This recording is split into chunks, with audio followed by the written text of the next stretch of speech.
Alright, so I put a statement out roughly several days ago that I said that I no longer have the time to actually make, and don't mind my messy hair, I did this on purpose because I'm just weird, um, make the beautiful maps that I always make. I don't have the time to do that anymore, so I decided to do something a little bit better. I took deep analysis parameter readings for hours, especially after last night. I'm just going to read over the description real quick because a lot of people don't know what's in store for February. Well, you'll get answers. So I wrote this plethora over here. All right. Facebook and Twitter operate very differently. I could not post the image with the numbers on Twitter because I only could do 4. So what we're going to do is I'm going to read the analysis depiction that I put out, and then we're going to look at the picture overview. February month analysis. Facebook folks can easily follow along on the pictures from my Twitter folks. A video will be coming out tonight, so I can explain each image as sadly Twitter only lets me post 4 images. Good evening all. After bashing my brain for hours last night, I am coming to a clear consensus on this evolving month and what to look out for. First, let's focus on image 1. Tropical forcing is very strong over the international dateline. This is important for MJO wave propagations and effects on our EPO-AO parameters. In image 2, we have our 200 millibar CDS wind vector. As you can see, we have a lot of instability intensifying across the ITCZ and along the MJO line into international dateline to Indonesia. Image 3 shows the tropospheric forcing parameters in action at Kelvin temperatures. Next is image 4. The polar vortex has officially been breached and a split is clearly being shown at 10 millibars, a pinch right to the North Pole. Watch the layers down towards the surface for a daughter cell response. In image 5, the MJO connection is clearly not there. We can rule out the warm phases affecting us and instead gear towards our teleconnections instead. Image 6 strongly depicts the origin of our storms around China, heading across towards Japan, then out towards the west coast. In image 7, we can see the 200 millibar jet height amplifying stronger systems out west and ejecting them east. I have much more to go into detail to comprise in my video. Don't miss it. Prognostic expert Joey McMahon. Now, what do I exactly mean by that? I will show you. So we're going to right off the bat start with image 1. So in image 1, you can see that there's tropical forcing and convection along the international dateline. It's this line that comes down right over here. All right, this is very important because this has an effect on our AO and our EPO. Okay, so this is crucial if you want to have a really good winter. If the forcing was not here, then you can just kiss February goodbye. So in image 2, this is the CDS 200 millibar vector total wind. What does this mean? Basically, the area of convection you'll find outlined in this area of blue, where the most unstable air is at 200 millibars, and you can see that it has increased. This will allow more systems to be chucked up north and east or north and west towards China. Alright? And you can clearly see there's a growth spurt going on from previously till now, especially around Indonesia. Image 3 shows the actual tropical forcing happening with the tight isobars and along with the Kelvin reading parameters. So, February looks very active. Our polar vortex finally is going to suffer an actual split. I've been saying for a while that this period seemed very well, and I still am going to stick with that because look at this right here.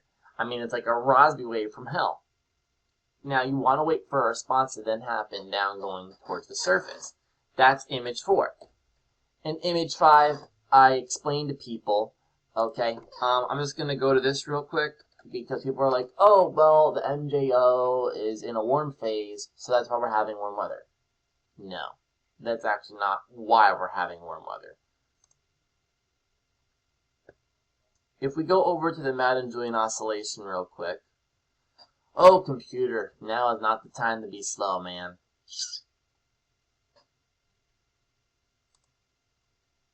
Oh, my bad. It's my fault. Alright. If we go over to the Ensemble GFS, because it's been performing a lot better than the Euro lately ever since its upgrade, you can see we're spinning around in a warm phase. Now, if you notice, there's this big cone of uncertainty in gray.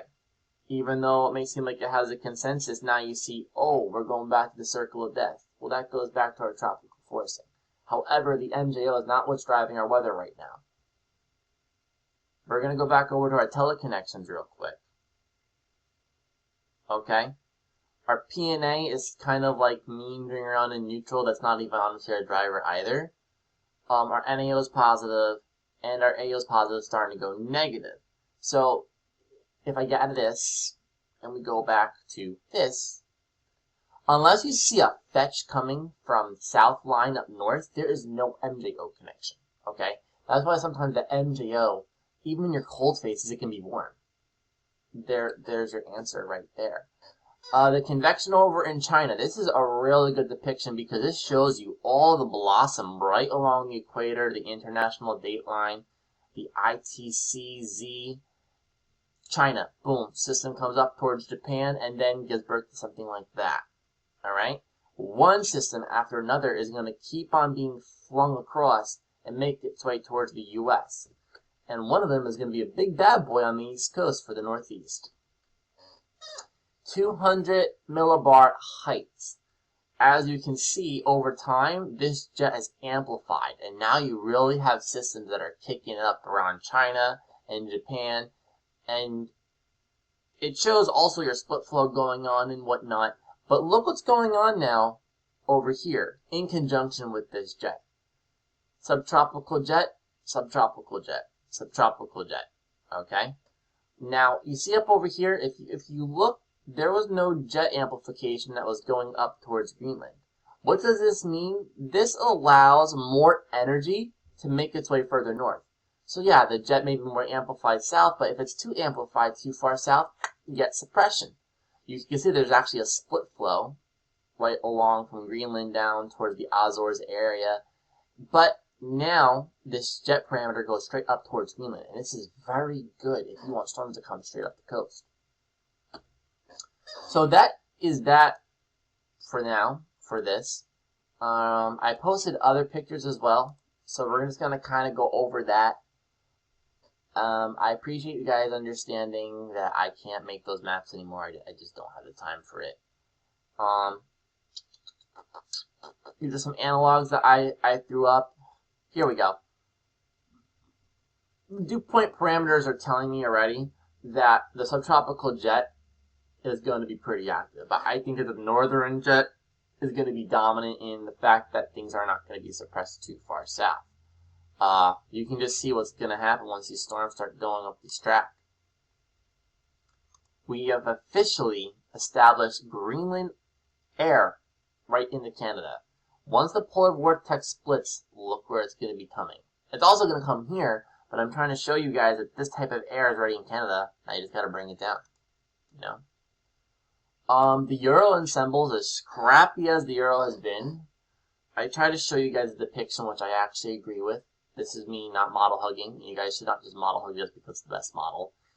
If the model agrees with what's up here, go for it. Polar vortex parks its ass over northwestern Minnesota. What's going on? Take the boundary between the warm and the cold and boom, boom, boom. There's your storm track. If you want further support for that, well, here you go. You can see that the flow, okay, around the vortex is up. Up. So, you know, it's a no-brainer for that right there. I think that's probably about it. I think I have explained everything. No, I have not. Going back over to these anomalies where you have these spikes in warmth, you have to watch out for some jackpot totals now going forward with these winter storms. This can push as far inland as northeastern Pennsylvania, Worcester, Massachusetts, just to name a couple areas with some torrential rainfall in North Carolina. I outlined my favored zones for upcoming February.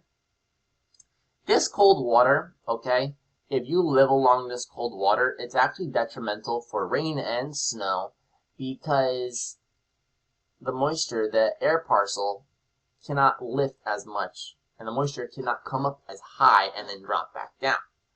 So what happens is you kind of have less of a moisture fetch than, say, up in the northeast using the anomalies.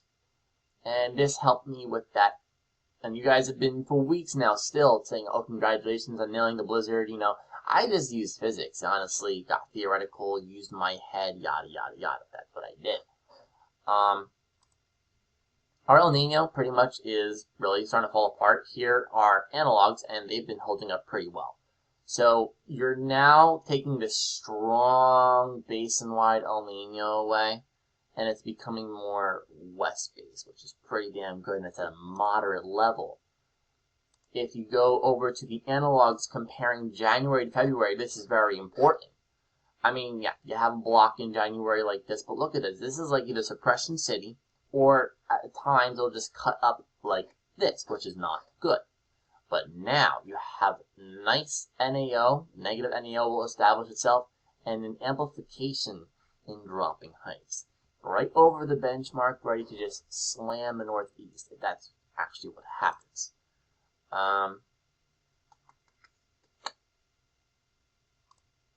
Now, if you look over at the MSLP, you have the same exact thing. The difference from January is the east block had either suppression or a lakes cutter, whereas now, in February, you have a nice Arctic block up north. And look how the heights are beginning to rise with the trough axis from northeast to southwest. You can see it right here. Northeast, southwest, storm goes ba-boom. I mean, I'm pretty excited for February. I don't know about you guys, but I am very excited for February. The XCAM prototype model by Al Marinaro, he's so smart, shows that your core of your cold will be in the upper Midwest. So what does that mean? You want to look east of there and watch out for the conveyor belt. Where's that conveyor belt? Usually the peripheral of cold. So basically you can take a system and go boom, like that, boom, like that. So like I said, I'm getting very excited. I don't know why I did that. It's supposed to be like this. I'm getting very excited for this upcoming month. I think now that's pretty much it. Yeah. Just be patient, guys. You know, that January blizzard was pretty awesome. However, I did not sustain blizzard winds. I had gusts, but they weren't sustained. I still got 25 inches out of it, though, so that's pretty cool. I think there is a very high potential. I don't know about in terms of snowfall. That's going to be pretty hard to beat. But wind, blizzard winds, sustained blizzard winds with really high gusts. That's what I'm really concerned about. We haven't really had any icing events, and I don't really, at least at this time, I don't really see that. That's the end of this video. I'm going to go now. You guys all have a great night, and please enjoy this.